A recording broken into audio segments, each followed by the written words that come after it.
বিয়ের পরে আমরা মেয়েরা নিজেকেই ভুলে যাই। স্বামীর বাড়ি বলেন আর শ্বশুর বাড়ি বলেন, এই জায়গাটাতে এসে আমরা সবসময় হতাশায় ভুগি।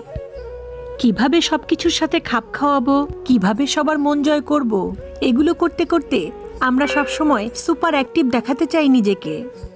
প্রথমে আমরা বাড়ির বউ হিসেবে সুপার বউ এবং স্বামীর স্ত্রী হিসেবে সুপার স্ত্রী, তারপরে ধীরে ধীরে সুপার গৃহিণী।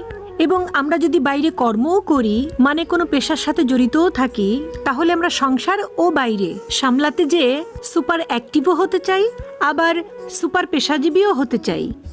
মোট কথা সবকিছু মিলিয়ে সব জায়গাতে আমরা সুপার নারী হতে চাই। সব মেয়েদেরকেই বলছি, জীবনটাকে একদম নিঃশেষ করে দিয়ে সুপার মা, সুপার গৃহিণী, সুপার অ্যাক্টিভ ওমেন তোমাকে হতে হবে না।